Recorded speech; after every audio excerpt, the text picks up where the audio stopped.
singing with voices loud ringing, our love to you bringing, all hail Delta. These memories we will treasure, our joys and our pleasure are all beyond measure and always will be. Years pass quickly, they're behind us. Each day different paths will find us, yet strong are the ties that bind us in praises of thee. And so here united by sisterhood guided, our candles are lighted, all hail Delta. Thank you for joining us. The meeting will begin promptly at 1 p.m. Eastern Standard Time. Boom, boom, I wanna go Delta. Boom, boom, the best sorority. Boom, boom, I wanna go Delta. Don't you? Uh-huh. Boom, boom, our girls have all the best. Boom, boom, we're high above the rest. Boom, boom, I wanna go Delta. Don't you? Oh, yeah.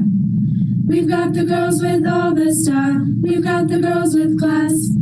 All the cute guys hang around, cause Delta's the best. Boom, boom, I wanna go Delta. Boom, boom, the best sorority. Boom, boom, I wanna go Delta. Don't you? Don't you? Don't you? Woohoo! Why don't you come on in? Come on in, join the fun, ladies. We will help you see. Help you see. We want Delta, and then best of all, always be there when we say we will. Say we will. Soon you will see. We want you. We want you more than anyone else. You feel right at home from the start. A Delta sisterhood comes from the heart. Thank you for joining us. The meeting will begin promptly at 1 p.m. Eastern Standard Time. Delta, hey, Delta, hey, PHI, EPSALON, Delta Phi Epsilon. Delta, hey, Delta, hey, PHI, EPSALON, Delta Phi Epsilon. Delta, hey, Delta, hey, PHI, EPSALON, Delta Phi Epsilon. Delta, hey, Delta, hey, PHI, EPSALON, Delta Phi Epsilon. Delta, we pledge forever our love so true, guiding us in each endeavor, old joined with new. Let every heart now sing this story, told of honor, truth, and glory. Sisterhood is ours, for we have chosen you. Thank you for joining us. The meeting will begin promptly at 1 p.m. Eastern Standard Time. Sisters, we sing together, praise to thee. Memories will always treasure, memories of Delta. Friendships time will bring closer every day. Comfort and understanding, you have shown us the way. United now in praise of thee, we pledge our hearts to Delta. Welcome to the Grand Chapter meeting of Delta Phi Epsilon. We are excited to have you join us remotely today.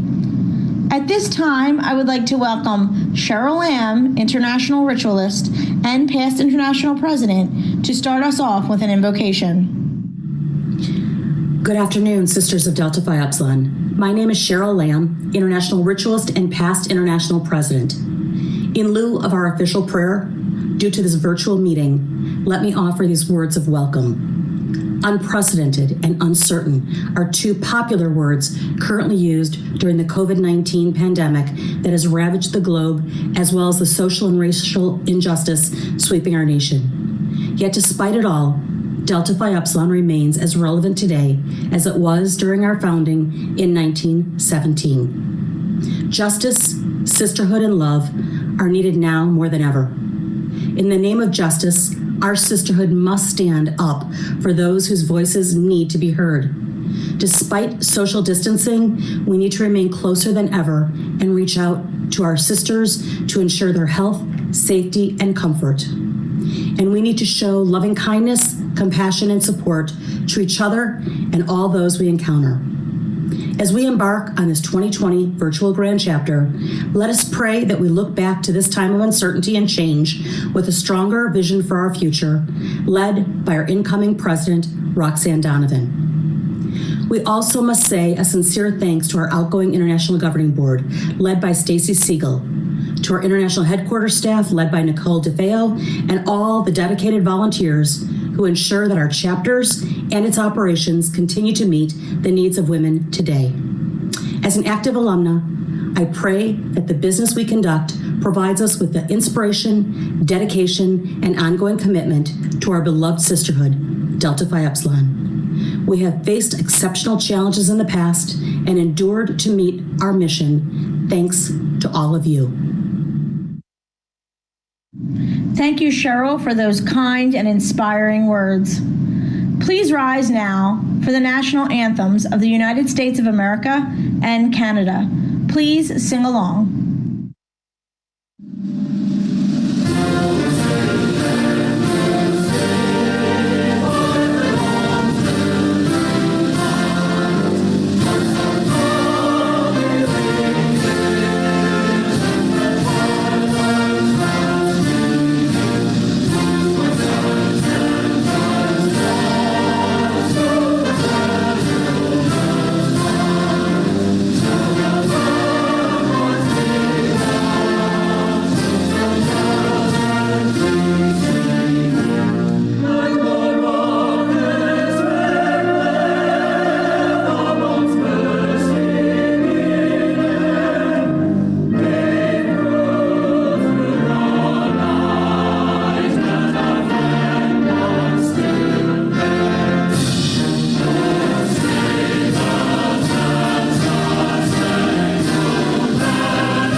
Thank you.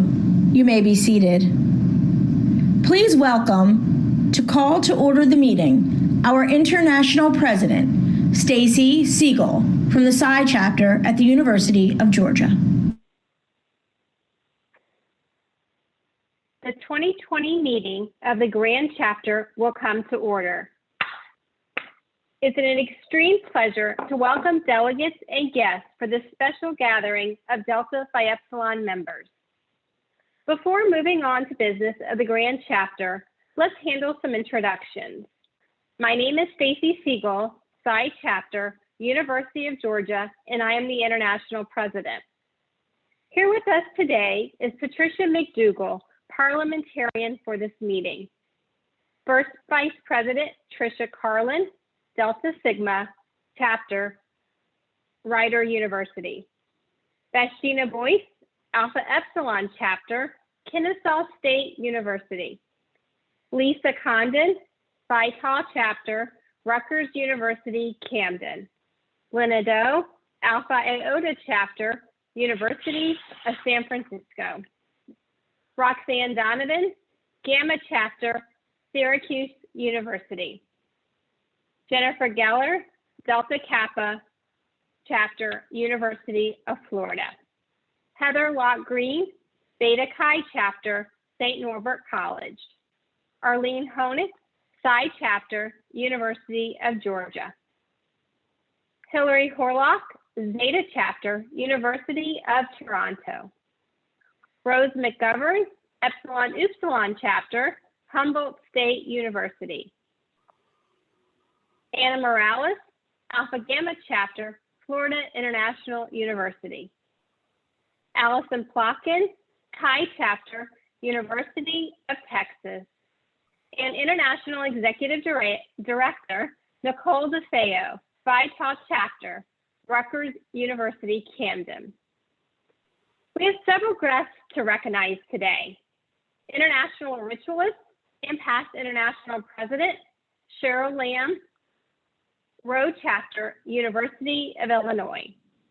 Educational Foundation President, Gina Curtis, Epsilon Upsilon Chapter, Humboldt University. National Housing Corporation President, Emily Smith. Epsilon Gamma Chapter, Stevens Institute of Technology. I would also like to recognize board members from both the Educational Foundation and National Housing Corporation in attendance today. National Housing Corporation Vice President, Melissa Ing Pasquale, Delta Chapter, Hunter College.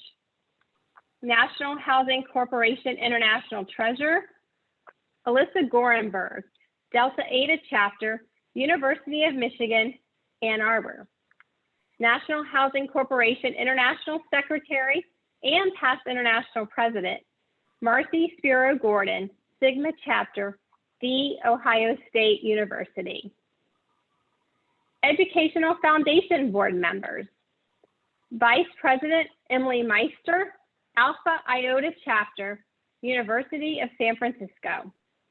Secretary Jessica Andrews, Psi Chapter, University of Georgia. Treasurer Kristen Lee, Alpha Epsilon Chapter, Kennesaw State University.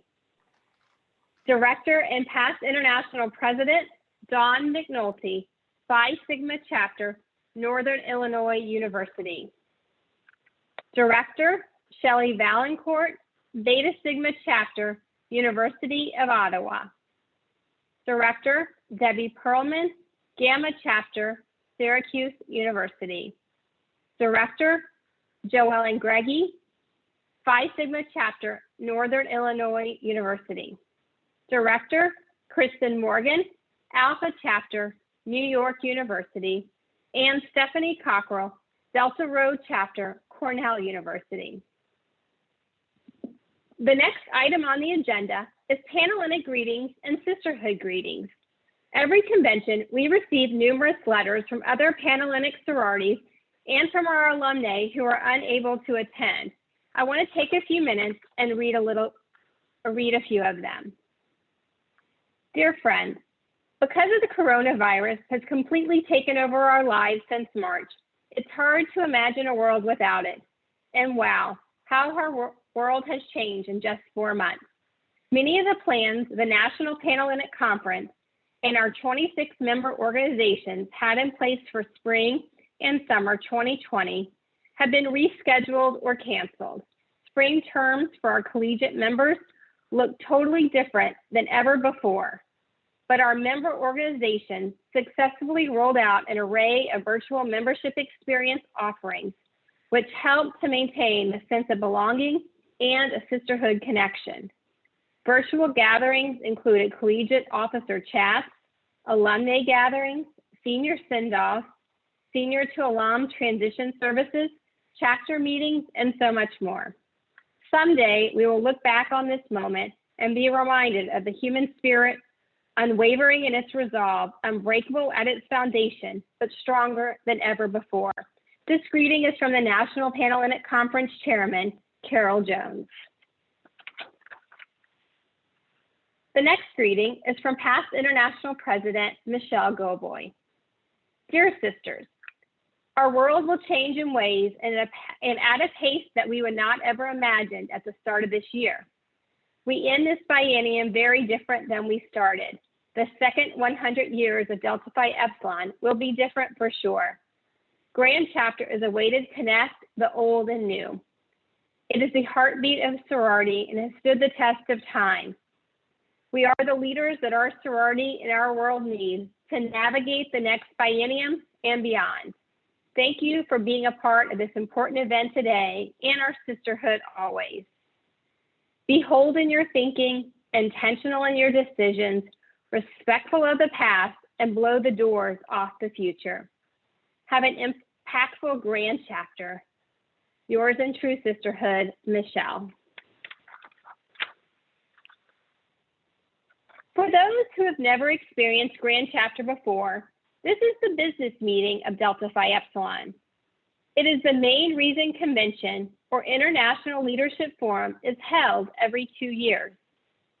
Present with us today are our voting delegates, one from each active chapter or association in good standing. In a few moments, we will go over the rules of Grand Chapter and voting.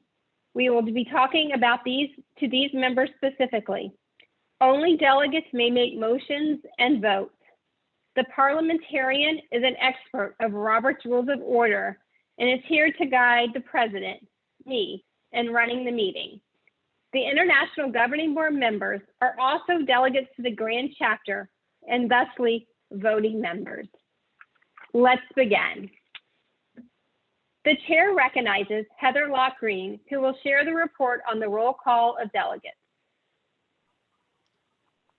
Thank you, Madam President. There are 121 sisters who have joined us as chapter and association delegates today, along with the members of the International Governing Board.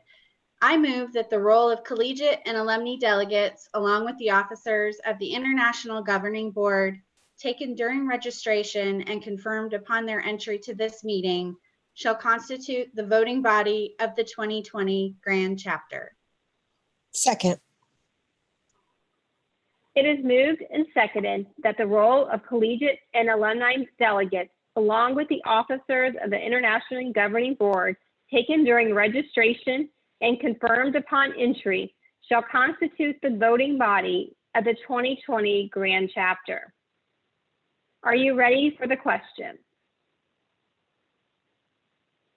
The question is on the stated motion, which officially establishes the voting body of the 2020 Grand Chapter. Those in favor of the motion vote yes in the Zoom poll. Those opposed vote no in the Zoom poll. Please vote now.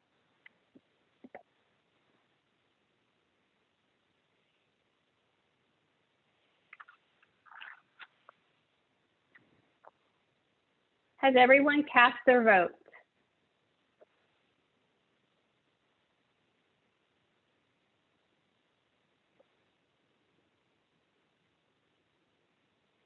I see a few responses coming in the chat. If you could use the poll.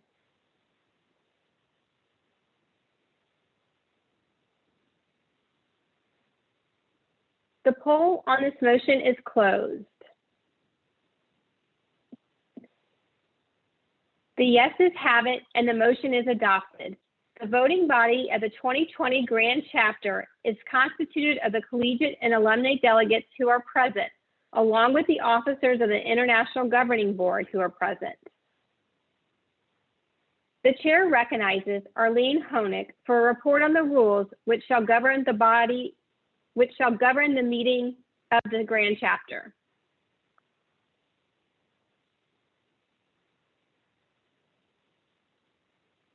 Arlene, and can we unmute Arlene?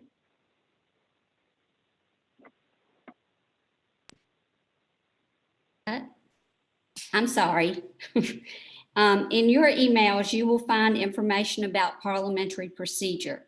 We follow parliamentary procedure in a business meeting of this size to keep things orderly and keep the agenda moving smoothly. Madam President, the standing rules for the Grand Chapter meeting have been provided to delegates via email. If there is no objection, they will not be read. However, I would like to remind the delegates that the meeting will be conducted in accordance with Robert's Rules of Order, newly revised, the 11th edition. Further, take note of the fact that only official delegates may introduce, second, or vote on motions, but any registered member of the convention may participate in discussion. Also, be aware that discussion on each question shall be limited to the 2 minutes per member. Madam President, I move that the Grand Chapter meeting rules as distributed be the governing rules for the 2020 meeting of the Grand Chapter. Second. It is moved and seconded that the Grand Chapter standing rules as distributed be the governing rules for the 2020 meeting of the Grand Chapter. This motion requires a 2/3 vote for adoption. Are there any questions about the rules?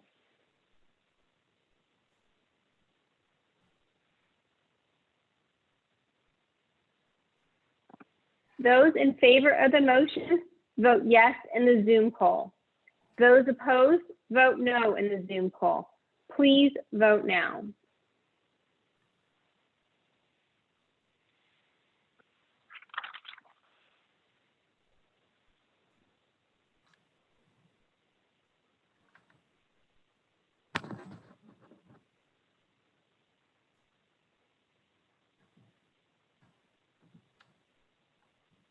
Has everyone cast their vote?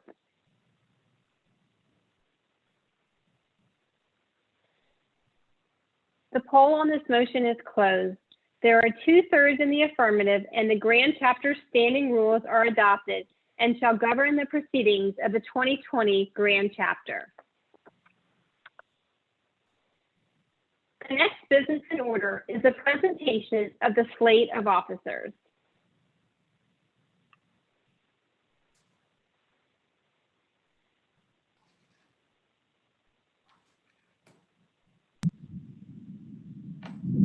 Thank you, Stacy.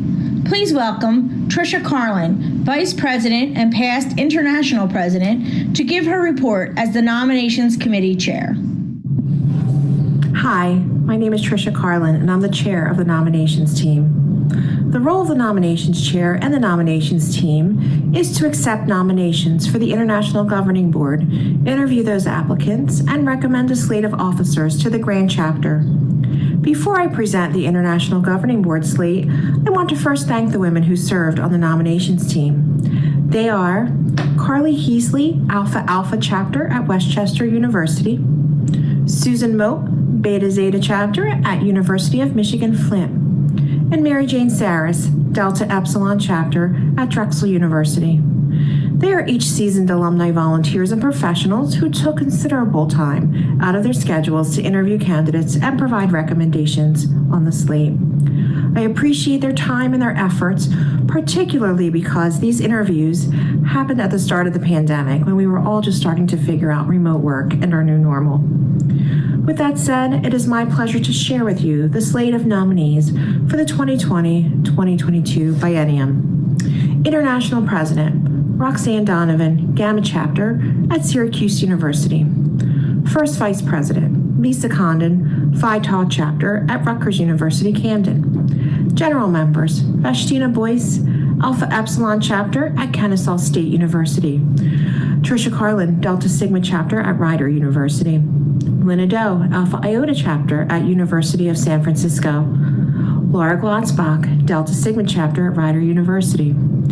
Heather Locke Green, Beta Chi Chapter at St. Norbert College. Hillary Horlock, Zeta Chapter at University of Toronto. Arlene Honick, Psi Chapter at University of Georgia. Rose McGovern, Epsilon Upsilon Chapter at Humboldt State University. Adam Morales, Alpha Gamma Chapter at Florida International University. And Stacy Siegel, Psi Chapter at University of Georgia. That concludes the presented slate of officers. Thank you for listening. Stay safe and healthy, and have a wonderful day. Thank you, Tricia. Please welcome Stacy Siegel, International President, to give the President's report. Thank you, Nicole. It is my pleasure to give my report to the Grand Chapter. Like many of you, I am disappointed that we are not in Orlando visiting Mickey and Minnie. This is not the Grand Chapter that any of us envisioned for 2020. I hope each of you is home safe with your families. In these challenging times, it is good to come together, even virtually, to support each other and celebrate our sisterhood, reflect on the biennium, and look to our future. Many of our members have been impacted by the pandemic, and I ask each of you to keep them in your thoughts. I know many of you are sisters working on the front lines that are living our values, and we want to thank them. We often hear the expression that you get out of something what you put into it. At the beginning of the biennium, I shared my gym story, which I wanted to recap today. For the past 12 years, I've worked out regularly, running half marathons and doing its various forms of cardio at the gym. About 4 years ago, I started attending CrossFit. Each class, I used the 18-pound kettlebells regardless of the exercise. I'm familiar with them, and I know I can handle them. On occasion, motivational emails are sent from the gym owner, and one really resonated with me. I was going weekly, but doing the same thing week after week. If I was going to attend weekly, I needed to commit to better myself than being comfortable with the status quo. As a leader, I'm not a person who likes the status quo. I want to be a change agent and lead initiatives, but this isn't what I was doing for myself at the gym. I stepped outside my comfort zone and in the gym met with one of the coaches to discuss fitness goals and why I wanted to do more. Since last convention, I've continued to work out and chase my goal of living a healthier life. There are days I still want to quit and feel like I can't do one more push-up or burpee. My gym example demonstrates shifting my perspective. As experienced and seasoned as one person can be, there is so much more if a person is able to see a different perspective. Did any of us expect the pandemic that shifted all of our lives the last 4 months? Did you expect to attend online classes to end the academic year? Did you expect to have to learn about social distancing? And do you ever think about having to wear a mask? As we make the necessary adjustments required by COVID, and to also address the conversation taking place within the sorority community about the legacy of racism within the Panhellenic system and the nation at large, it's a time that calls for unprecedented self-reflection. As an organization founded by women who face discrimination for their sex and religion, we must continue to shift our perspective to remain a relevant and meaningful organization. We must continue to work on the programming for the collegiate experience, alumni engagement, and volunteer opportunities to ensure we have leaders for the future. We must continue to position DPHE both internally and externally as a leader in advocating for relevance and positive values of Greek life on campus and among alumni. In the fall of 1916, our founders, the Dimes, began their education at New York University School of Law. That year, 420 students began their studies at NYU. Only 20 were women. From that small group, an even smaller group came together, determined to turn their bonds of friendship into a legacy for future generations. Their efforts led to the Delta Phi Epsilon becoming one of the first non-sectarian social sororities and the first to be founded at a professional school. If these women would have not wanted more for themselves, then our sorority may not exist today. I am sure our founders will be proud of what we've accomplished in the past 103 years. Some of the highlights during my term as international president. We held 2 enterprise-wide strategic planning sessions to plan for our second century success. Our enterprise includes the International Governing Board, the Educational Foundation, and our National Development Corporation. We celebrated our centennial with 92 different events. Our sisterhood has flourished. We now have 105 collegiate chapters with 10,000 collegiate members and almost 70,000 members. In this time, we've also added 9 alumni associations. Our Each One, Reach One campaign helped us connect and collect data for some of our sisters missing information in our database. We recreated our leadership consultant program. Our Diversity and Inclusion Task Force, which is now a committee, was formed. Initially, we held a summit to address the rising issues. We participated in our Diversity, Equity, and Inclusion survey for our membership and have started meaningful conversations generated by the results. We have recently written a resolution to reconfirm our efforts, and we have solidified our trans women and non-binary gender policy. Our volunteer placement committee has evolved many of our volunteer positions and focused on building strong chapter advisory boards for our collegiate chapters. Our advisors now have training and engagement tools to help them succeed. This winter, we conducted a collegiate experience survey, the IRIS experience for our collegiate members. This survey measured sisterhood, organizational commitment, and identity and social culture. Our accomplishments and growth are due to the hard work of our staff and alumni volunteers. Our founders left us a great legacy, and we continue to build on it for ourselves and future generations of sisters. Promoting our values is more critical now than ever as we strive to promote an inclusive and positive sorority experience. I would like to express my gratitude to a few folks. Past international presidents, thank you for laying the foundation to continue to build a strong organization. I'm excited to now join your group. International Governing Board, thanks for being a great team. I love the time that we have spent together and our willingness to challenge each other and the norm. Without each of you, our sorority wouldn't be what it is today. We have really done some great work this biennium. Roxanne, I'm excited for you and your leadership next biennium as president. I know you will lead us well during these challenging times. I want to acknowledge 2 International Governing Board members who will not be returning to the International Governing Board, Jennifer Geller and Allison Plotkin. Jennifer has served on the IGB for 6 years. She's also served as an advisor for University of North Georgia. During her tenure, she has been an integral part of our board, giving legal advice and sharing her expertise. She is always willing to challenge board opinions, which has made her a great asset. Jennifer, thank you for your service to DPHE. Our bylaws have a 10-year term limit for IGB members, which forces Allison Plotkin to complete her board service.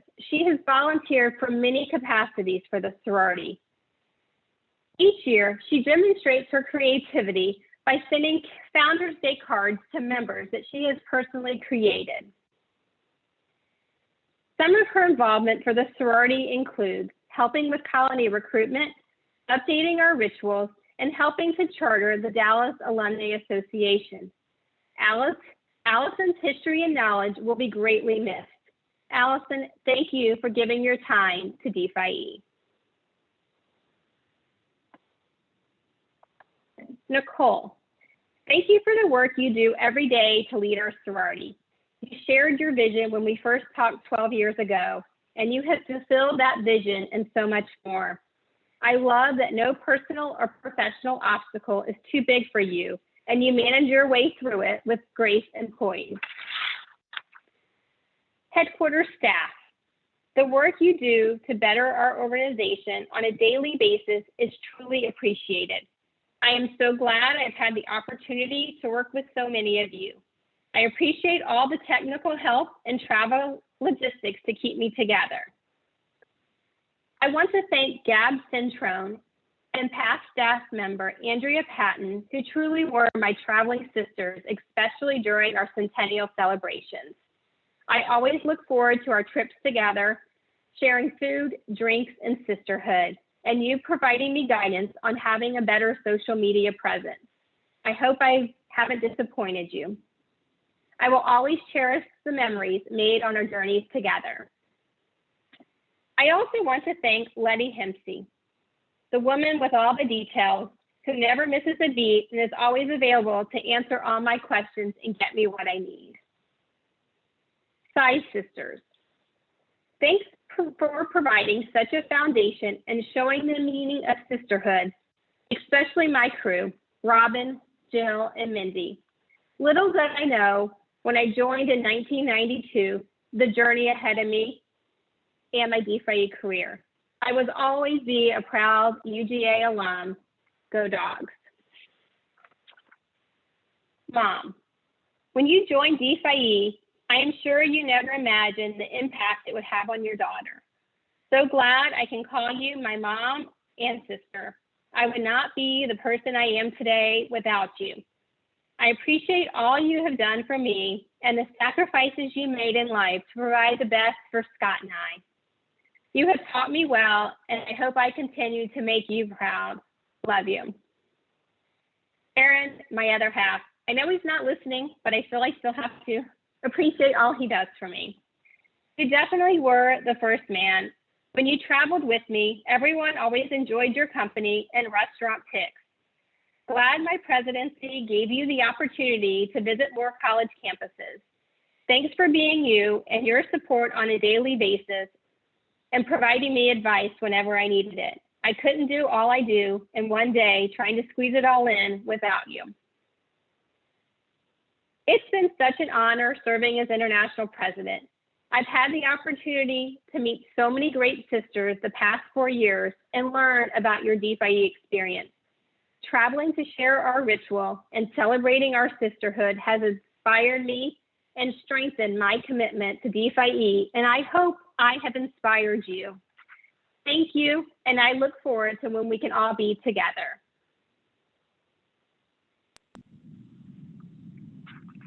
Thank you, Stacy.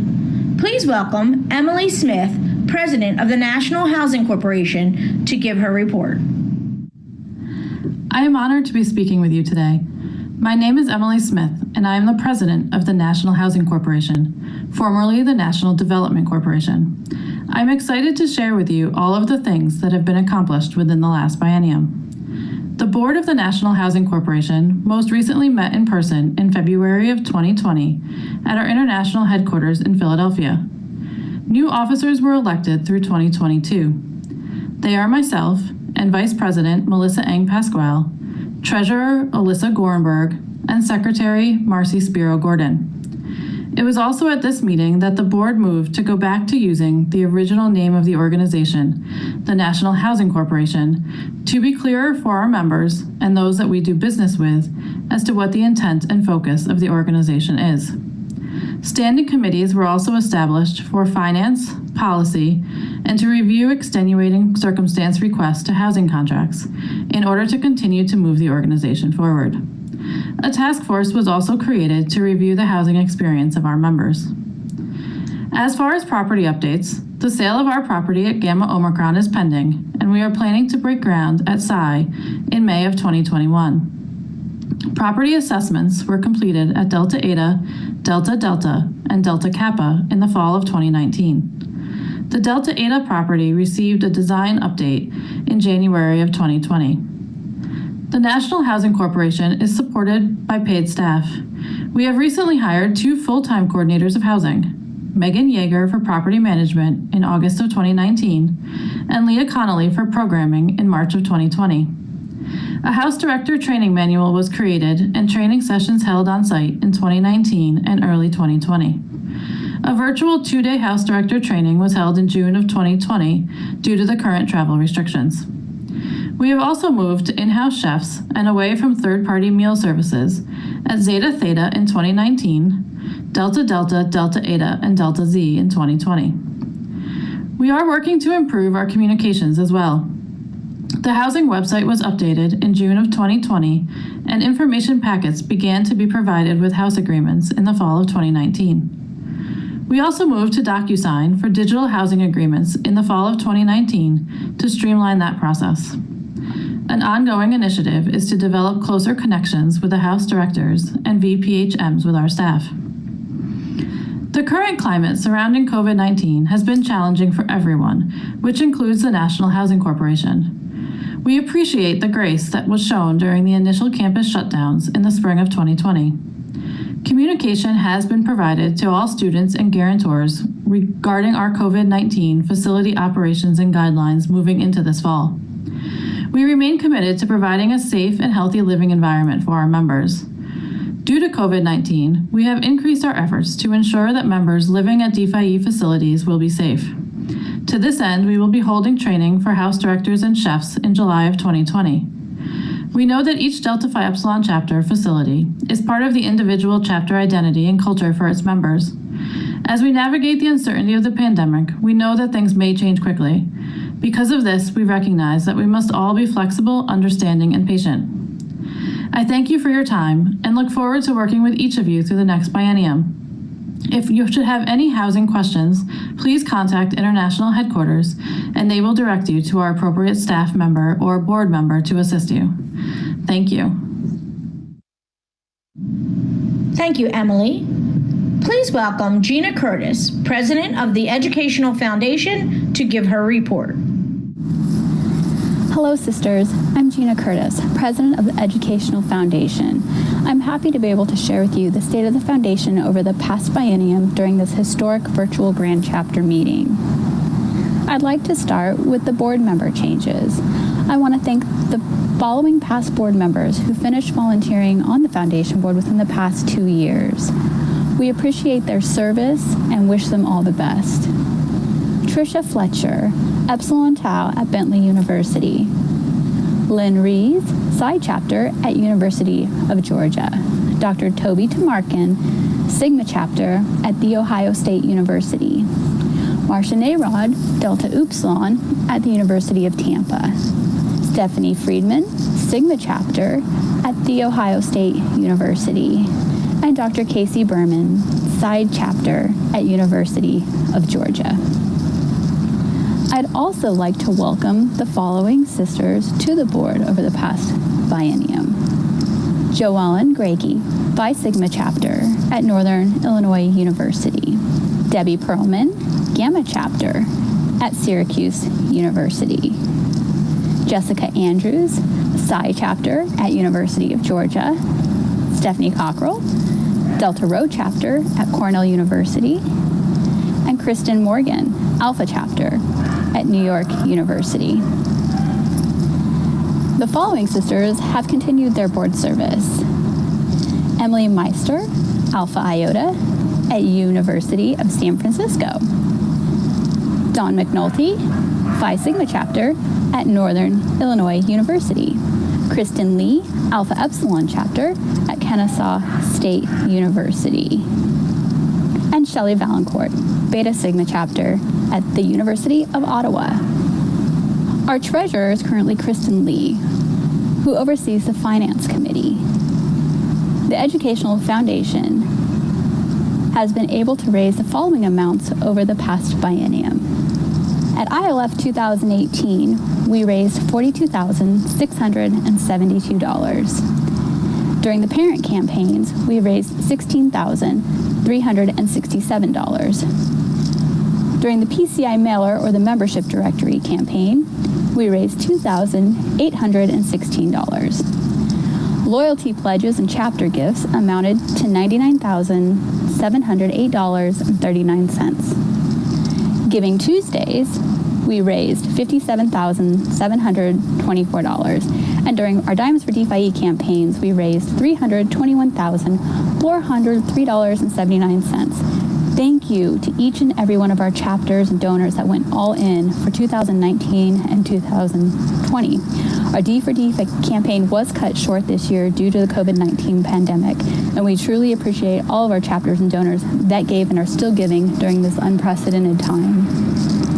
The Foundation's major expenses have included $7,500 for the sponsorship of Engage You, $60,000 in grants to the sorority, and this year we've also been able to provide grant assistance to undergraduate sisters whose housing needs were directly affected by COVID-19 through the Harriet Hirsch Sisterhood Fund. The Harriet Hirsch Sisterhood Fund was set up in 1985 by past International President Harriet Hirsch and her late husband, Dr. Paul Hirsch. We appreciate the work of this committee led by Don McNulty in partnership with the Hirsch family. At this time, grants in the amount of $5,285.04 have been provided. Our scholarship committee, led by Joellen Greggy, have been hard at work streamlining the scholarship process and working to find the best programs for our applicants and readers. Our scholarship reading team is made up of over 40 volunteers, and we must thank them for their efforts in supporting our organization in this role. Over the past biennium, $80,000 was awarded to 35 members. I'd also like to announce the following amounts were raised by our chapters and will be donated to our philanthropic partners. These amounts are extraordinary. The Cystic Fibrosis Foundation will receive $532,092.48. And ANAD, or Anorexia Nervosa and Associated Disorders, will receive $197,633.22. These fundraising numbers are extraordinary and absolutely record-breaking. The ongoing commitment by our chapters in supporting these causes is proof that our sisterhood can make a difference in the lives and communities that mean so much to us. During my last Grand Chapter report, I announced the formation of the Planned Giving Committee. This committee has been led by Jessica Andrews. Jessica and her committee members are in the process of developing guidelines and processes for planned giving gifts. I'd like to thank the sisters that have already considered the foundation in their estate plans. The Educational Foundation Board has also found a need for the formation of the following committees. The Development Committee, which will be led by Kristen Morgan. The Communications Committee, which will be led by Stephanie Cockrell. And the Large Gifts Committee, which will be led by our Vice President, Emily Meister. We look forward to these committees' work and the ongoing commitment to continue to support our foundation and the sorority.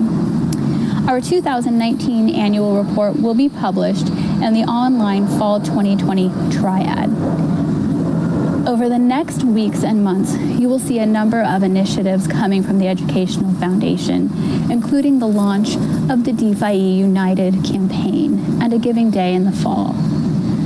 It is important to note that the Educational Foundation mission encourages the personal and professional advancement of women by supporting educational and philanthropic programs that are responsive to the needs of our communities. Our board remains committed to ensuring that we are able to support the changing needs of the sorority and our members.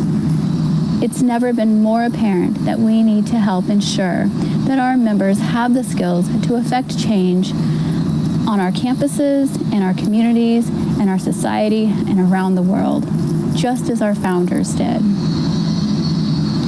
On behalf of the Educational Foundation, we wish you all a very healthy fall, and to our undergraduate members headed back to campus in a variety of ways, please know that we support you, we are proud of you, and your ability to adapt and commitment to bettering our society is inspiring. Thank you so much for allowing me to report on the state of the foundation during July of 2020. Thank you, Gina. Please welcome Jessie Sheridan, Chief Operating Officer, to give her report. Good afternoon. My name is Jessie Sheridan, and I have the privilege of serving as the Chief Operating Officer of Delta Phi Epsilon International Sorority. It is my honor to present to you the report of the state of the sorority. Over the last biennium, Delta Phi Epsilon has seen significant growth within the operations of the collegiate experience, as well as the alumni and volunteer experiences. 2 years ago, we left Buffalo after a forum filled with learning and connecting, and set off to begin the inaugural class of the reimagined International Leadership Consultant Program. After 4 weeks of immersive training, 10 consultants began traveling, making 332 visits in the 2018-2019 academic year. Each chapter received at least 3 visits that year in an effort to create a foundation for sustainable organizational growth moving forward. There were many lessons learned that year, and one thing is for sure, these women were making an impact on our collegiate membership. Visits were focused on recruitment, operations, and specialized support. Not only did these visits help our chapters, but they also provided in-depth knowledge into the strengths and weaknesses of the organization, which ultimately has propelled the Collegiate Experience Department into a direction of intentional growth through programming, resources, and support. The 2018-2019 year brought a plethora of new and updated resources, such as a full online learning library and platform through dphielearning.com. Through this learning management system and partnership with LaunchPoint Consulting, DPHIE has been able to move new member orientation online with video modules and quizzes for new members to take at their own pace. Coupled with the online learning modules, new members received newly updated manuals, and new member educators were provided with a facilitator guide to assist new members with their learning. In addition to a refreshed look and updated content for new member orientation, the Team Excellence Manual was enhanced to reflect new information and content that speaks to today's collegiate leader. In partnership with alumna Lindsay Karp, each leadership team member received access to mini officer manuals to support them in their roles.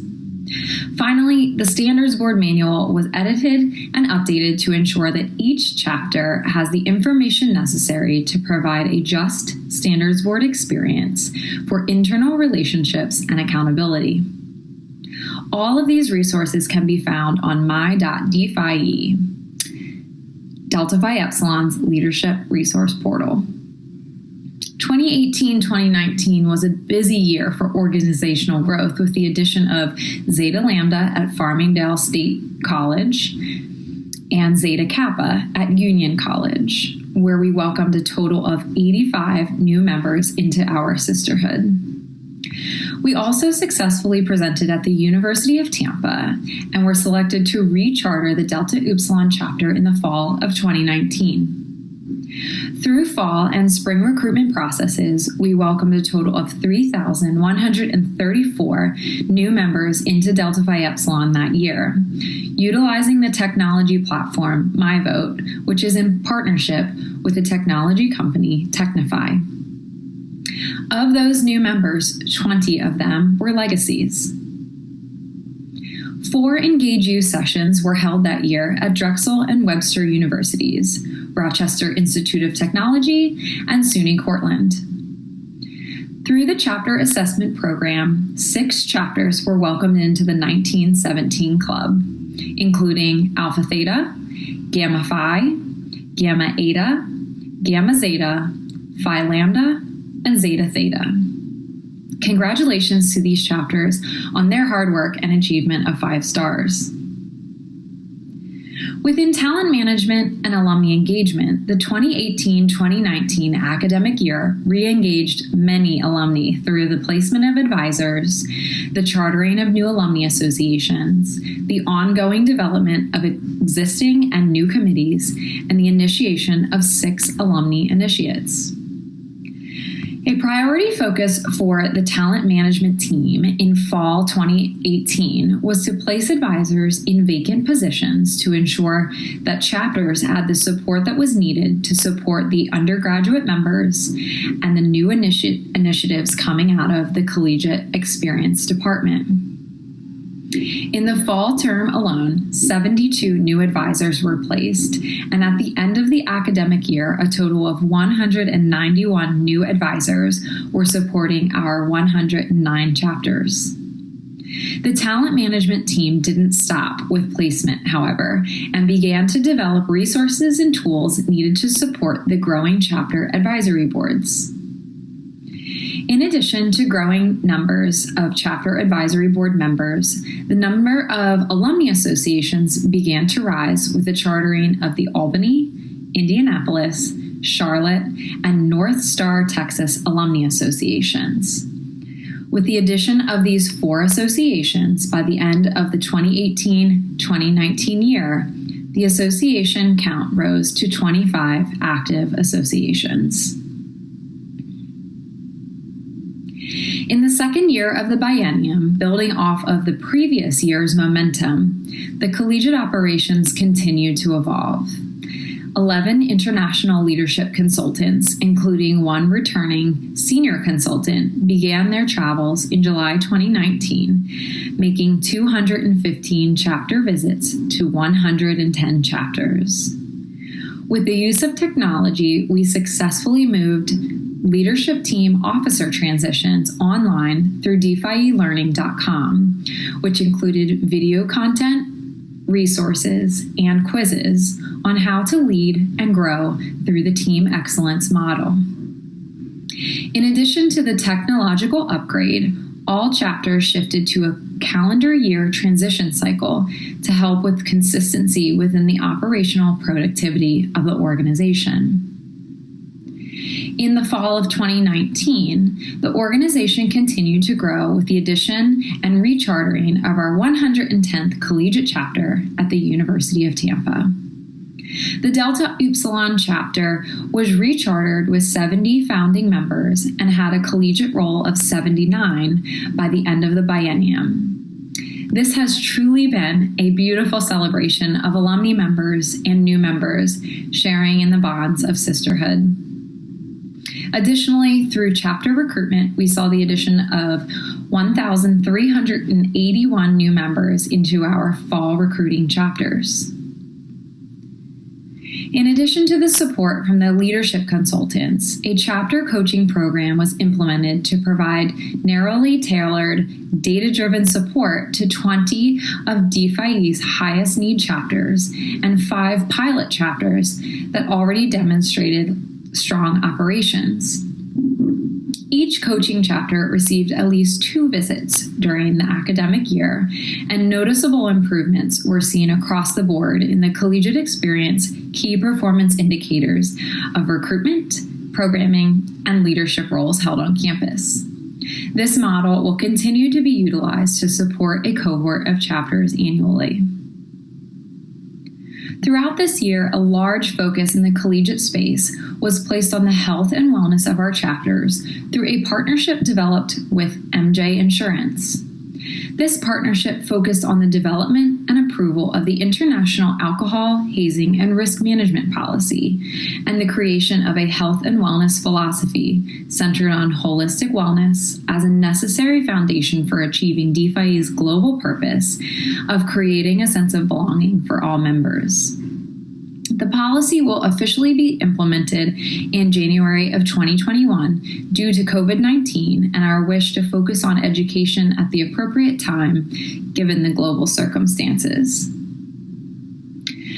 We saw a welcome decrease in chapter policy violations due to an increased education and training at the chapter officer level, elevated support provided to chapters from the ILC and chapter coaching program, increased placement and training of chapter advisory board members, and more emphasis on peer accountability through the educated use of the standards board model. Chapter policy violations decreased from 12 in 2018-2019 to 4 in 2019-2020.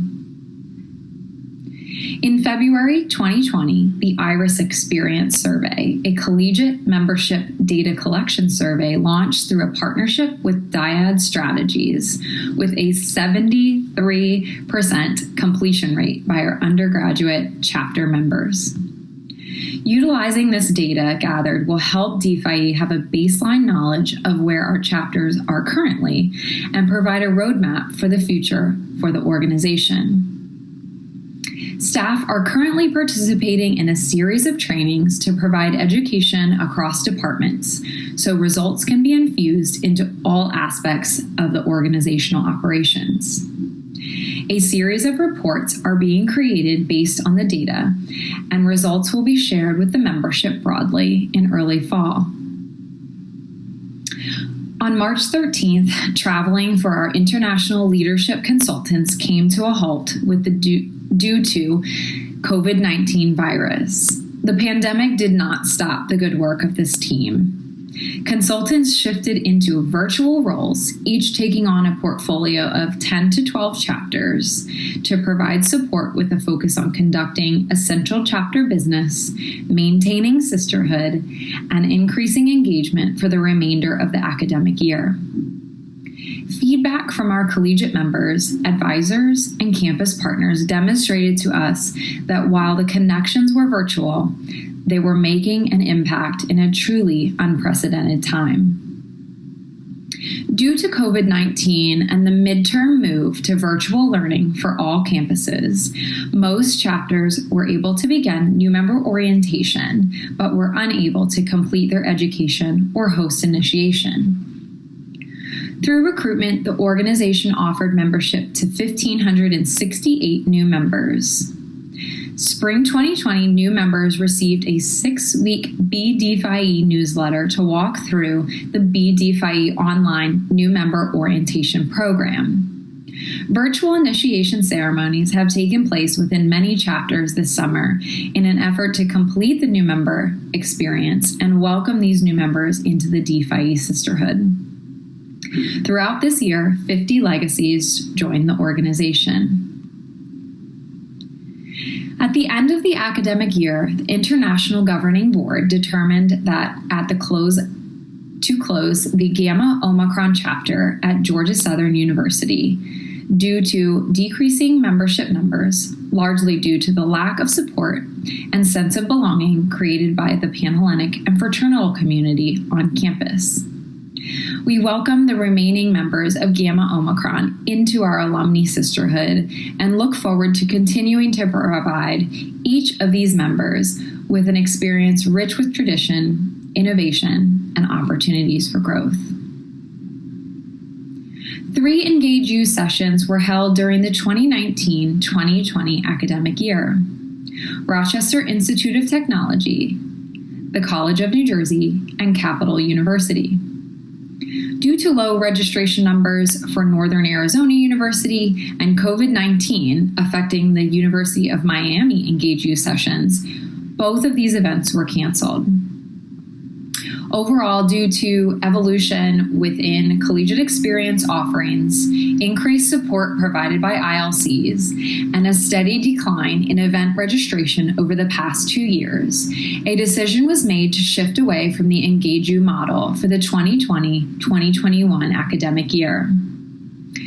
This academic year will instead be used to prepare for a new educational program framework with in-person opportunities to be offered in the future.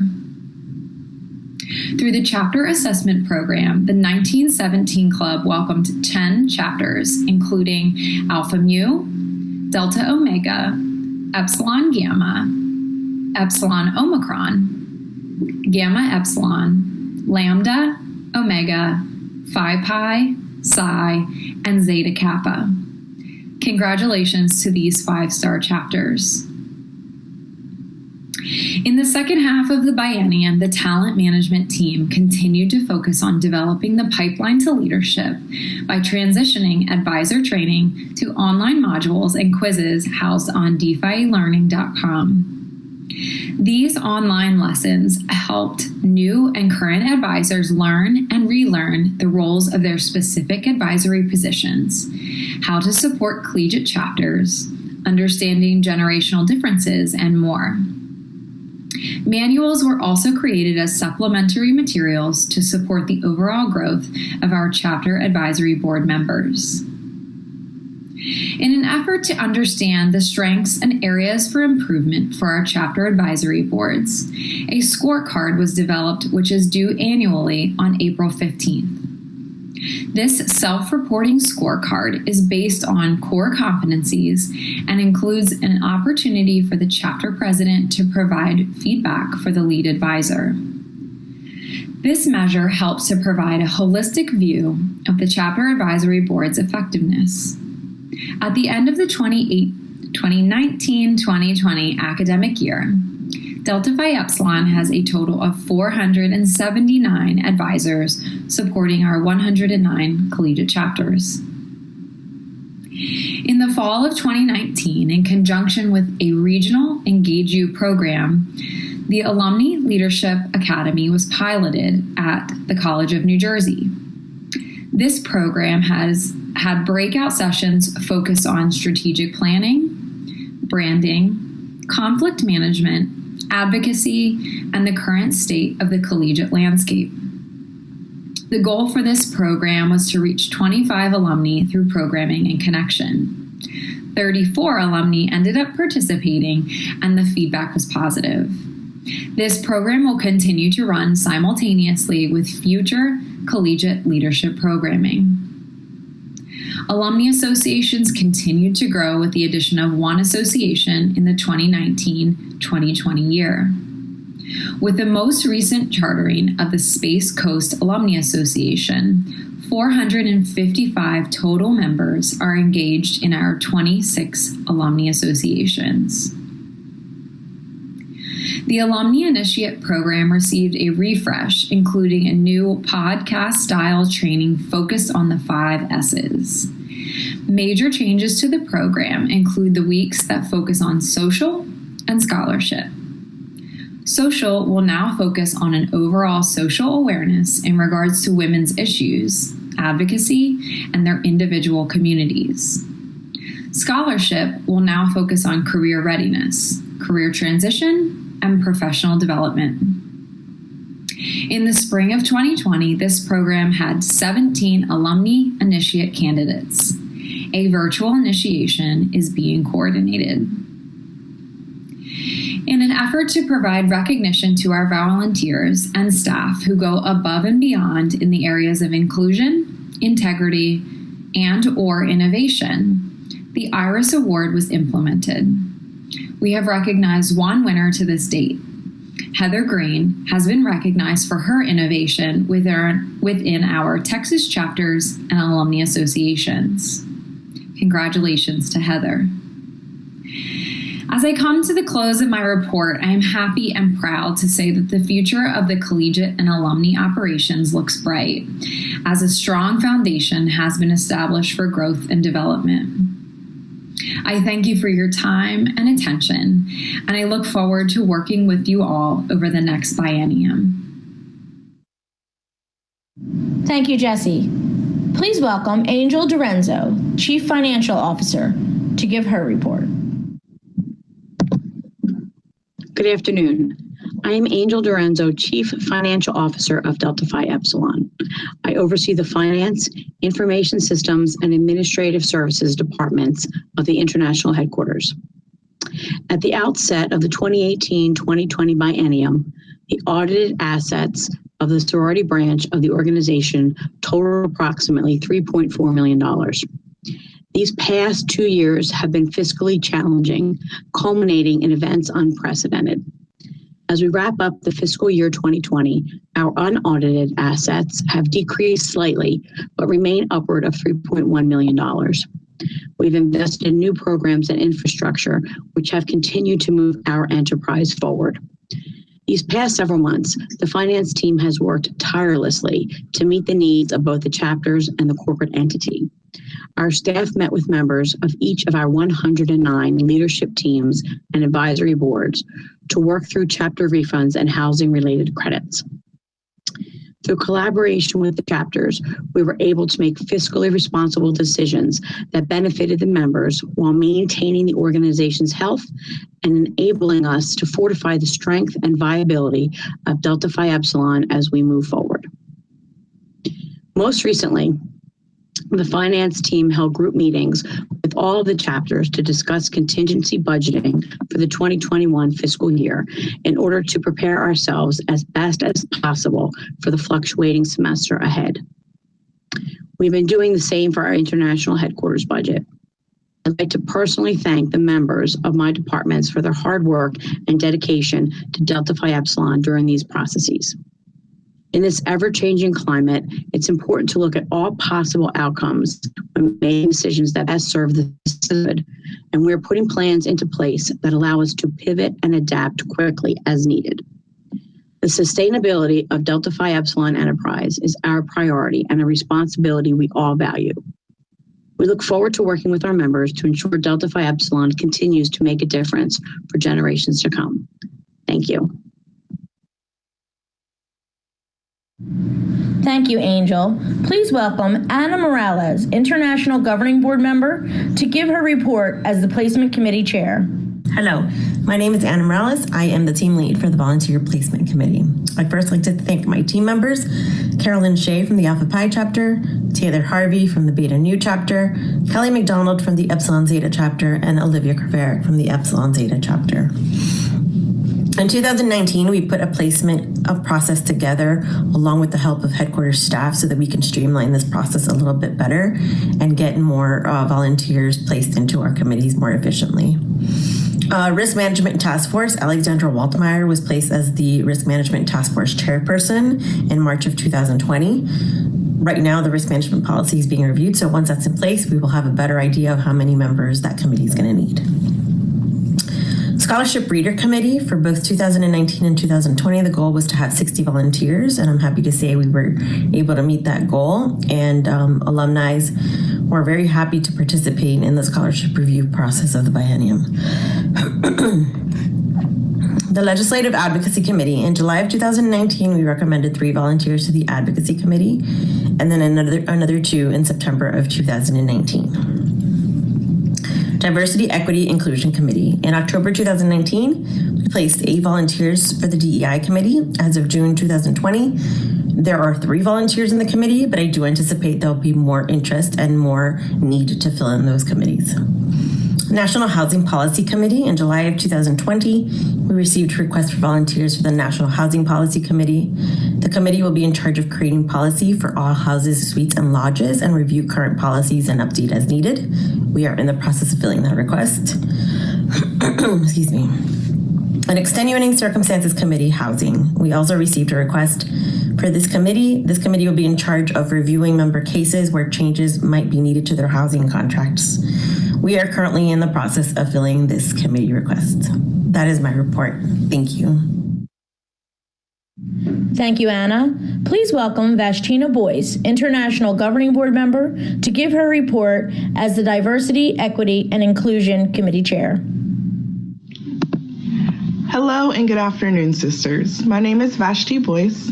I am a general member of our International Governing Board, a member of our Alpha Epsilon chapter at Kennesaw State University, and chair of our Diversity, Equity, and Inclusion Committee.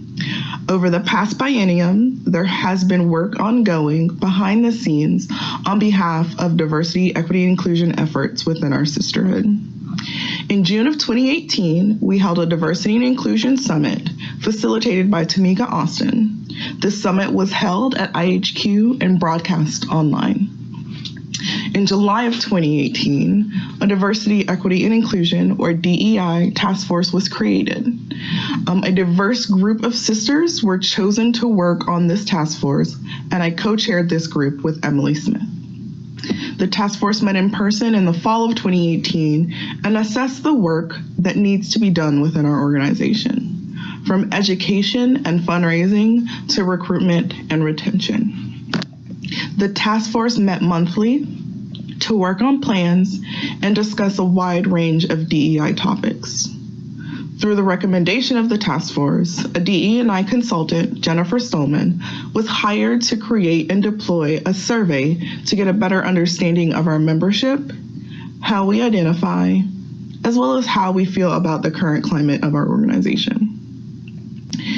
In summer of 2019, after the survey, the first phase of our DE&I work was completed and the task force was sunset.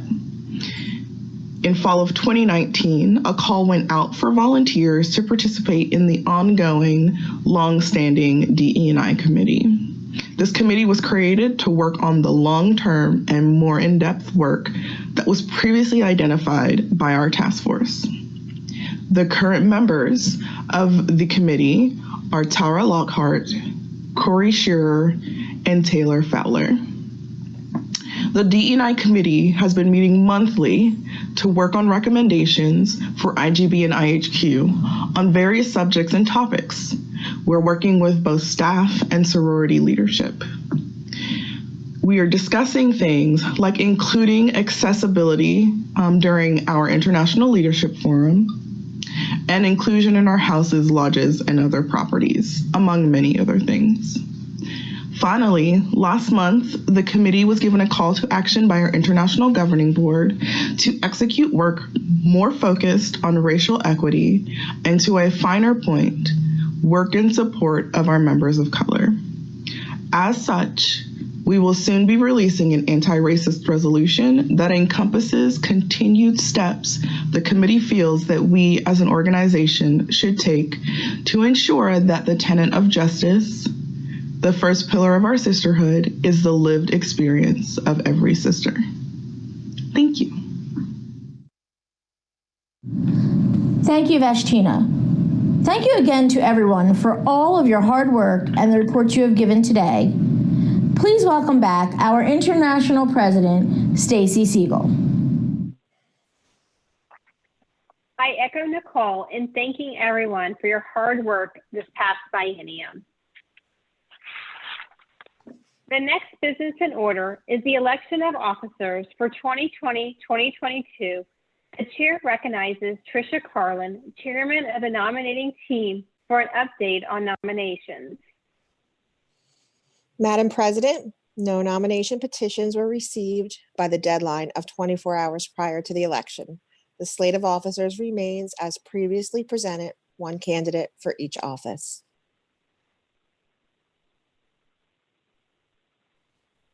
With only one candidate for each office, voting is not necessary. The chair declares the slated officers to be elected for 2020 to 2022. Congratulations.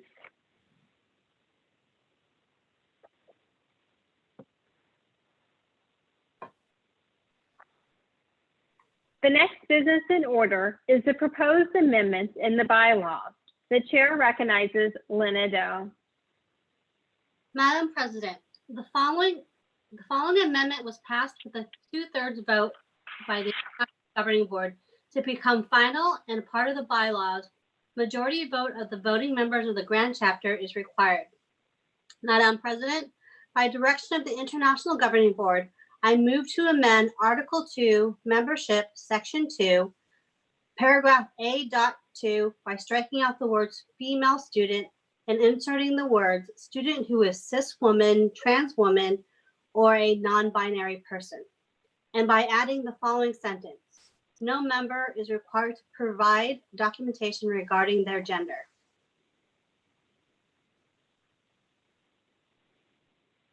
It is moved to amend Article 2, Membership Section 2, Paragraph A2 by striking out the words female student and inserting the words student who is cis woman, trans woman, or a non-binary person, and by adding the following sentence. No member is required to provide documentation regarding their gender. Lena, would you like to explain the rationale for these amendments? Yes, Madam President, Delta Phi Epsilon welcomes transgendered individuals into our membership. This current bylaw would preclude the action as transgendered women are not female, having had uterus and ovaries. This change helps us to be more explicitly inclusive of trans women and non-binary people. This change opens the membership to all women who share our values of justice, sisterhood, and love. Is there any debate on this amendment?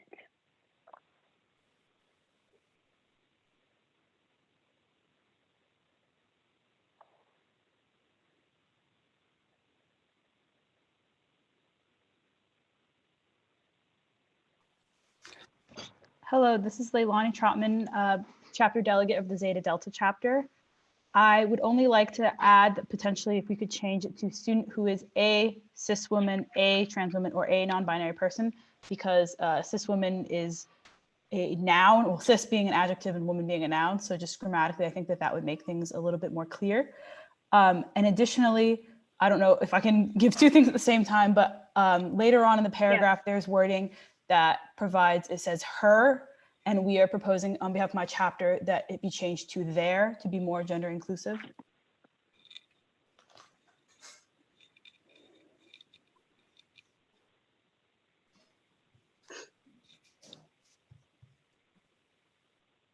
At this time, we will make a so are you making a motion to make those changes? Yes, I'm making a motion to make those changes. If I can get a second. Second. It has been moved and seconded to amend the article as originally presenting, adding a in front of the terms and changing her to their. Is there any debate on this amendment?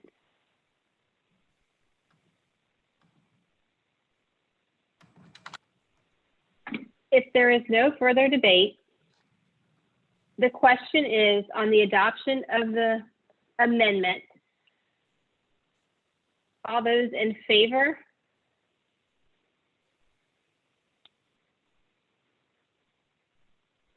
Hold on. Please vote yes. Let me just get this up in here. Please vote yes on the Zoom poll or no on the Zoom poll. And this is just about the amendment that has been presented, making those changes.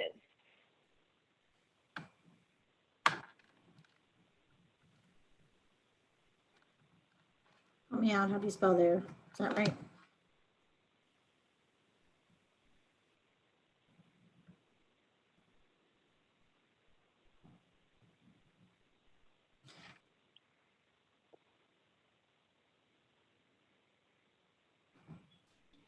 This amendment has passed in the majority. So now we will go back and look at this motion, the full amendment with the changes that were presented. Is there any other debate on the motion on the floor?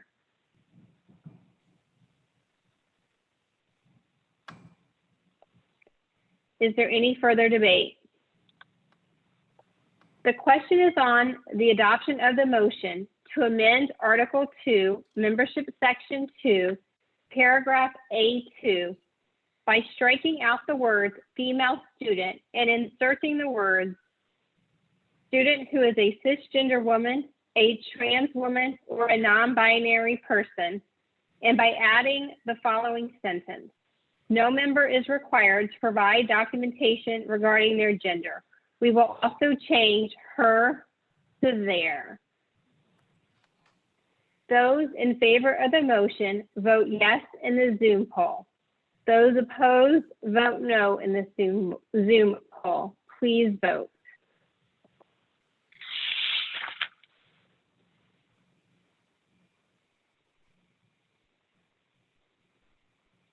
Has everyone cast their vote?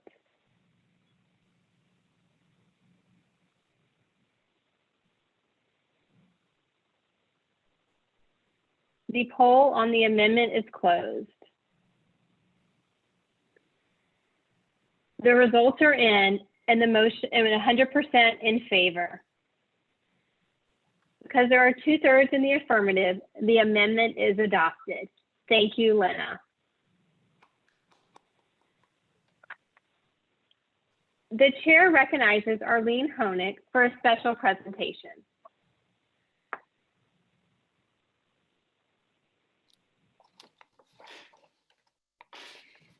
Stacy and I have a rich history and special friendship that was fostered long before Stacy was born. Her mother and I were both Psi initiates in 1965 and roommates at the University of Georgia. Little did I know that 45 years later, I would serve as a member of the International Governing Board, along with my very much younger Psi sister, Stacy Siegel. And as they say, the rest is history. After college, Stacy traveled as a chapter consultant.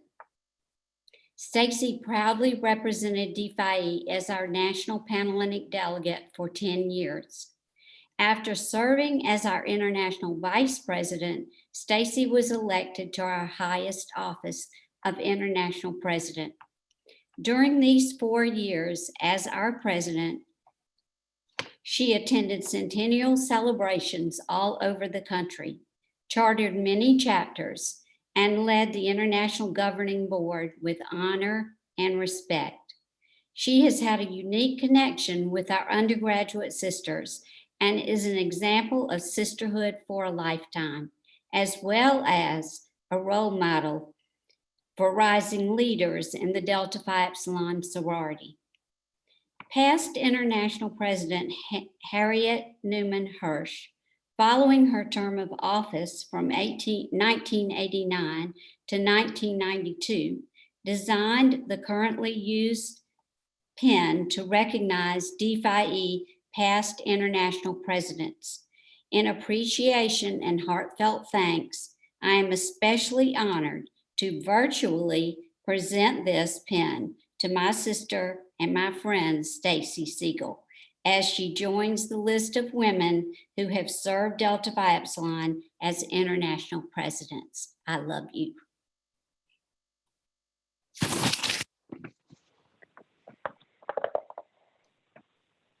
Thank you, Arlene.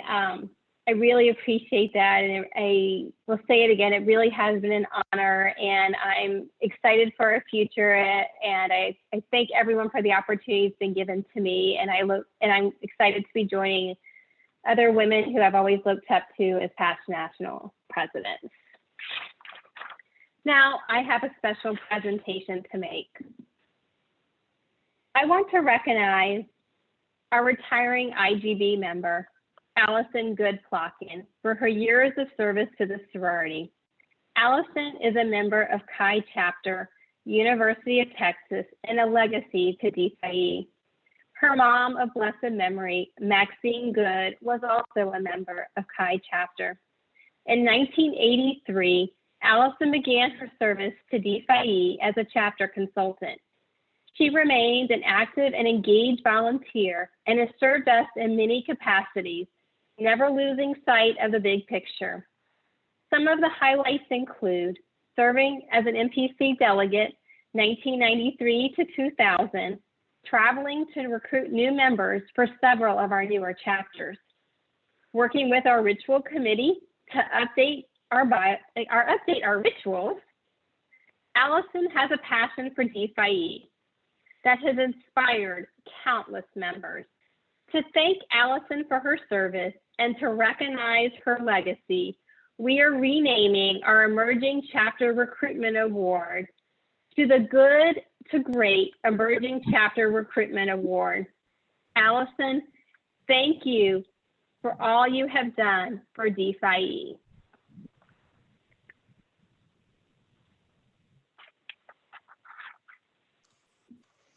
Thank you all. What a blessing. Thank you. It's been my honor. Well deserved. We love you too. It is customary to have the incoming international president give a speech on her goals and plans for the coming biennium at the Saturday night banquet during our International Leadership Forum. Since we are not able to be together, we have asked her to do so now. It is my great pleasure to ask you to please help me welcome President-elect Roxanne Donovan. Hello, sisters. It's a tremendous honor to address the membership of Delta Phi Epsilon, delegates and collegiate members, alumni, international headquarters staff, and members of the Housing, Educational Foundation, and International Governing Boards, along with my Gamma chapter sisters and my friends and family, many of whom are DFers, or in the case of my husband and sons, D for dudes. I'm Roxanne Donovan, the incoming international president, and I address you via video today, adapting this grand chapter since we can't meet in Orlando as we'd long planned. Every one of us is mourning gatherings and milestone celebrations that were canceled this year, as well as losses from the pandemic.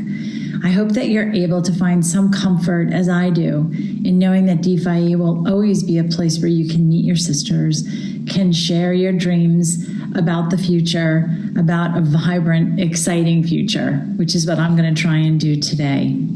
I want to begin my address by thanking Stacy Siegel for her many years of leadership. As international president of the sorority, she helped guide DPHE through a remarkable period of growth and celebration. She's a great listener, and she kept us nimble and responsive, open to improvement, as evidenced by the new policies we have regarding wellness and membership and diversity. She traveled across the country to help our chapters mark our centennial, and she strengthened our boards and represented us at National Pan-Hellenic Council with grace, intelligence, and integrity. We're so fortunate for her dedication and her service, and I'm thrilled and relieved to announce that Stacy will continue to represent DPHE on NPC's Council of Delegates. She's the embodiment of our pillars and our values, and she'll stand up for what we believe and who we are in that governing body. Next, I'd like to thank all of you for your confidence in the nominating committee and for electing me to the position of international president. I want to take a moment to share my Delta Phi Epsilon story with you, and then give you a sense of what you're in for, what my goals are for the sorority in the next biennium. I joined DPHE's recently recolonized Gamma chapter at Syracuse University in the fall of 1982 as a freshman. I skipped formal rush, but I visited the house during open bidding. We were always good at COB. I had grown up on stories about DPHE because my mom, Toby Tamarkin, my auntie Diane Brightman, and my cousin Roz Biederman were sisters of Sigma chapter at The Ohio State University. I knew the songs, the traditions, and I also knew that the women were extraordinary. In my mother's day and in mine, the women of Delta Phi Epsilon were diverse and interesting and smart and driven. They were and still are keen to live their true lives, fulfill their promise, achieve their goals, and never settle. I was hooked. Plus, I think they had to accept me because I was a triple legacy. While I was in the sorority, I earned an editor position at the school newspaper. I held at least, usually 3 part-time jobs at all times, ran hospitality for the concert board, and helped care for a little sister through the Big Brothers Big Sisters organization. I was also on the chapter's LT as VP, served as Master of Ceremonies for the Greek Council's huge annual dance marathon, was a proud Alpha Chi Rho little sister, and I never missed a party. My sisters gave me the support and confidence, the home base that enabled me to seize every opportunity in a much bigger way than I believe I could have all alone. Even more, I believe to my core that my sorority sisters saved my life and helped set me on the path to the life I have today. See, by the time I was a senior, I ran out of money for college. No matter how many jobs, how many loans and scholarships I secured, I was cutting it too close. I had to move out of the sorority house. I could barely afford tuition and rent, and I didn't know how I would pay for anything else. I was struggling. I was going to have to deactivate because I couldn't afford dues, and I was going to need to get by on my own. I was frantic, but not for long. I stopped by the house that first week back at school, arriving conveniently around dinner, and I really did expect to be asked to leave. Instead, I was welcomed to the table, and for lunch and dinner the next day, and the next, and the next, and for late night study sessions and pizza, and Jane Fonda workouts in the living room, and parties at night, and wake-up parties in the morning, don't ask, and formals, and bid day, and more dinners. In the winter, when I didn't show up for 2 days in a row, my sisters Hillary Palatnik and Lisa Peters came to find me, sick, weak, and dehydrated in my apartment. They took me to the health center, and then they took me into their own home to care for me till I was better. That entire year, nobody ever said anything to me other than welcome home. I still can't believe how lucky I was to have those women on my side and have Delta Phi Epsilon as my safety net. And I'm sure many of you have that same feeling. For me, I'll never forget it, and I'll never be able to adequately express my thanks. I have tried becoming an early and regular donor to the Ed Foundation, and then expanding my service to the Foundation Board and now the International Governing Board, taking on the role of president. When I think back to my 20-year-old self, when I was called Roxy Ramone, had a flock of seagulls hairdo, and mad keg-tapping skills, I know that young woman would never imagine she'd be installed as international president of the sorority. She also might not have known she'd go on to be a reporter at one of the nation's biggest newspapers, establish a leading public relations firm, help create a lung cancer research foundation that drove life-extending treatments, join the boards of education and human rights philanthropies that make the world a better place, and raise a family. But hey, I dream big. And it has led me to this moment when I have the chance to give back to DPHI at one of the most challenging periods of our history. So now that you know a little bit about who I am and why I want to serve as your international president, let me tell you what I hope to accomplish with my big dreams now. My top priority is to secure the sorority's survival through the COVID-19 pandemic and beyond. I am dedicated to helping plan for and secure the resources that will enable DPHI to continue to provide for its membership and come out even stronger on the other side of this crazy, scary, uncertain time. Our boards are committed to helping find new ways to serve our women and deliver a true sorority experience despite the distance between us. Each of us is going to have to do more personally as we confront the reality of a dramatically reduced budget. It's not just about keeping the lights on at IHQ, though that's important. It's about keeping our sisterhood safe and relevant and rich and meaningful and impactful for our membership. In addition, we must also continue to be the beacon for the very best aspects of sorority life, even as the value of the Greek system is regularly questioned. Fortunately, we have 3 very strong boards and brave, talented leadership at headquarters, so I know I am not alone in this, and I know we will prevail. Survival's key, but I actually want to do more. I want to honor our founders and each and every one of you by making the sorority better. First, better by being more diverse and inclusive. Delta Phi Epsilon's new DEI policy, championed by board members and DEI committee chair Vashtina Boyce, is extremely strong. It offers a lot more than hopes and prayers, which is what we need. We are putting real action into it changing our policy manual, creating new programs and procedures to make every chapter more representative of the real world. We're going to line up financial support for different membership fees and dues to make our sisterhood more accessible to a broader field of new members.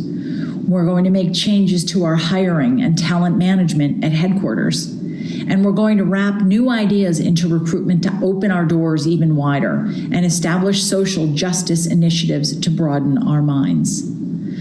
On the issue of inclusion, we agreed at Grand Chapter to make changes in the language of our bylaws to bring them into compliance with our policy on membership for transgender and non-binary members.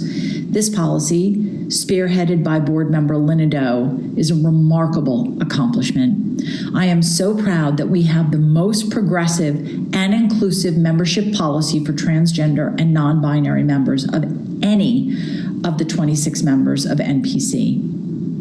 I also want to address our legacy policy, which we revised 2 years ago. It is a standout with regard to enabling diversity. As a legacy myself, raised bleeding purple and gold, I believe we must honor our past, but absolutely not at the price of a true and just future. I'm very proud that our legacy policy ensures that we have a diverse membership dedicated to our pillars of justice, sisterhood, and love. Our policy is now the model that other NPC organizations are talking about and beginning to match. So how else do we make our sorority better? How about we make it more kind?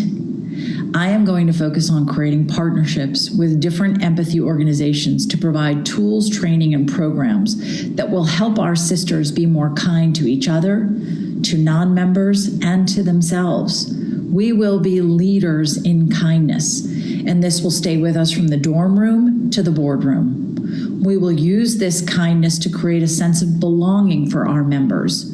We will set policy for how we treat each other, but even more, we will set the example for all the sororities in kindness and when it comes to our zero tolerance policy for hazing. And let's be honest, we are not alone in needing kindness. The world needs kindness, more empathy, more listening, more relating, more connecting, and we will be the catalyst for more kindness.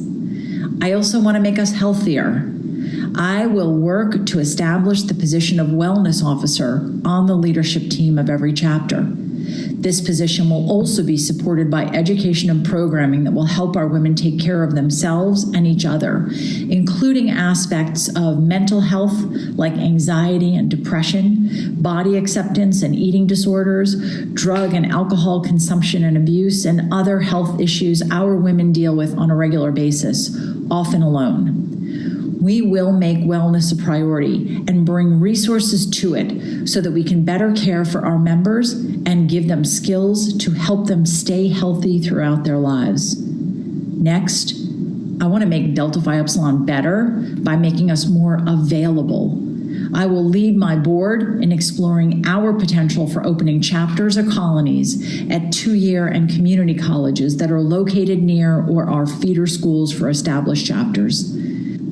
I believe strongly that the collegiate landscape is changing and that our particular brand of sisterhood will resonate and be valuable to students who are seeking ways to come together in advancement of our values at commuter schools where community is difficult to build, or at junior colleges where the leadership and management skills we develop in our women will enable them to thrive as they move on to the next 2 years and beyond. We're going to be pioneers in this effort. I believe we must explore this path because I believe it may be key to our next generation and our very survival, and because I think it's another great path to diversity. I also want to make us better by being inspired to action for social justice. I will support and am driving currently the programming of special events and interactions for our membership, both collegiate and alums. We have always offered fantastic programs at our International Leadership Forum with speakers and ideas that inspire members of all ages and stages of life. Why wait 2 years? We will kick this new social justice program off with an exclusive to DPHE screening of the documentary, Capturing the Flag, a nonpartisan film produced and directed by some very smart women, and it focuses on voter suppression. As we mark the 100th anniversary of suffrage, this is a great topic for our women to consider. What's the value of our voice? And what's the importance of the voice we fought so hard to win? I always marvel that our founders, suffragettes themselves, were becoming lawyers in the years before women even had the right to vote. D-Phi will be sharing the information about our exclusive screening rights, followed by a special Zoom discussion session for DFers only with the director, producers, and lead figures in the film. And this is just the first of what we promise will be many compelling and exclusive events highlighting different social justice initiatives in the coming months and years. This first one, next month. You'll hear about it soon. So those are my big ideas. And I have to say, when I come to this role with big ideas, I come to this role with a remarkable support system. I get to work with Nicole DeFeo, a brilliant, strategic, and fearless leader, and with Jessie Sheridan, our Chief Operating Officer, who is calmly overflowing with ideas and gumption to make things happen, as well as the rest of the fantastic staff at IHQ. I also get to work with my amazing board alongside our creative, innovative, and inspirational Vice President Lisa Condon and my very best friend, General Member Hillary Horlock. Hillary became an alumni initiate of D-Phi 4 years ago with the goal of joining me in service to the sorority. Because she's Canadian, she reminds us regularly to think beyond the American borders when we consider policies. And because she's Canadian, she's also just so darn nice. Her friendship is a treasure. I also can count on my sisters from Gamma Chapter of the 1980s who have pledged their support to me, to the sorority, to our chapter at Syracuse University. A few have recently stepped up as chapter advisors, and all of them have promised to help me whenever I need them, just like 40 years ago. Especially my big Maria LaCentra Van Warner and my little Karen Kalp Burrell. Lucky me, I also have my mom, Toby Tamarkin, a longtime member of the Ed Foundation Board as my role model.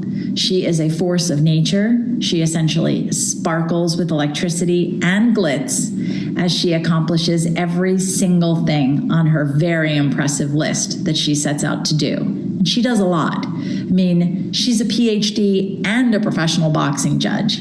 I have a lot to live up to.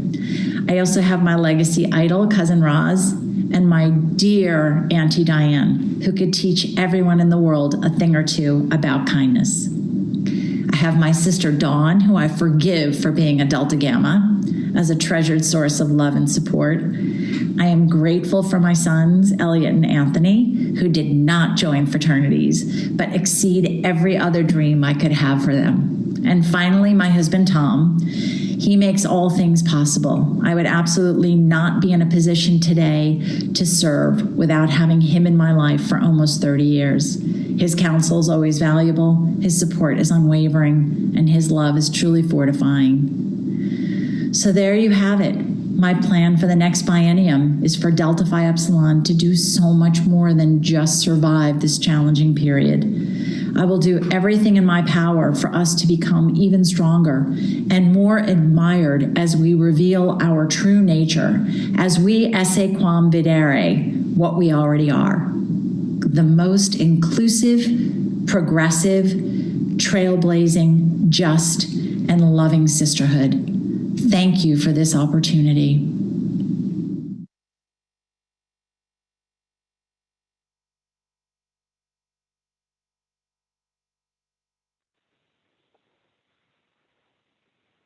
Thank you, Roxanne, for sharing your sisterhood, the impact the sorority has on you as a sister.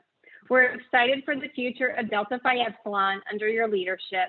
There was no one I would rather pass the gavel on than to you. The Grand Chapter business for 2020 has been completed. If there is no objection, the 2020 Grand Chapter will now adjourn. Since there is no objection, the meeting is adjourned. Sine die.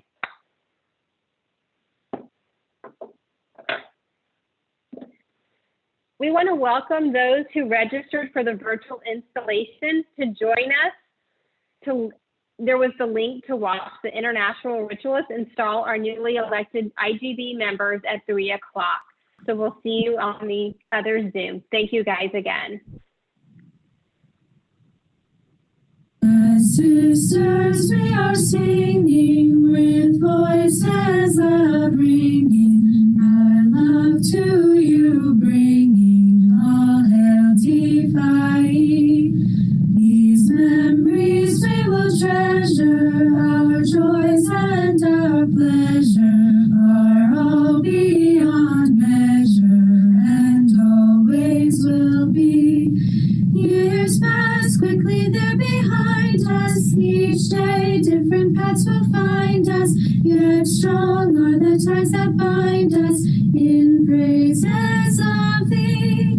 And so here united by sisterhood guided, our candles are lighted. All hail Phi.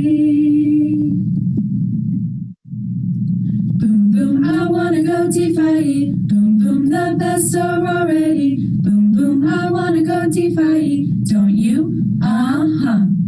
Boom, boom, our girls have all the best. Boom, boom, we're high above the rest. Boom, boom, I wanna go Phi. Don't you? Oh yeah. We've got the girls with all the style. We've got the girls with class. All the cute guys hang around 'cause Phi is the best. Boom, boom, I wanna go Phi. Boom, boom, the best sorority. Boom, boom, I wanna go Phi. Don't you? Don't you? Don't you? Woohoo! Boom, boom, I wanna go Phi. Boom, boom, the best sorority. Boom, boom, I wanna go Phi. Don't you? Boom, boom, our girls have all the best. Boom, boom, we're high above the rest. Boom, boom, I wanna go Phi. Don't you? Oh yeah. We've got the girls with all the style. We've got the girls with class. All the cute guys hang around 'cause Phi is the best. Boom, boom, I wanna go Phi. Boom, boom, the best sorority. Boom, boom, I wanna go Phi. Don't you? Don't you? Don't you? Woohoo!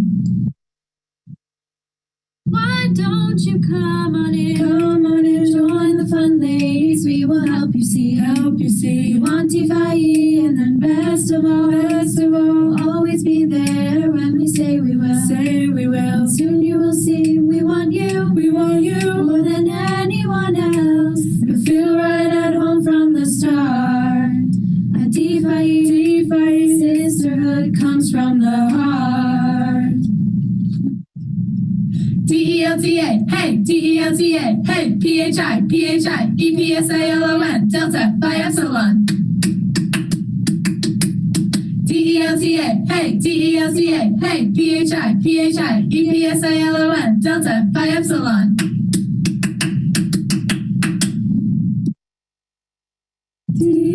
Phi, we pledge forever our love so true, guiding us in each endeavor, old joined with new. Let every heart now sing this story, told of honor, truth, and glory. Say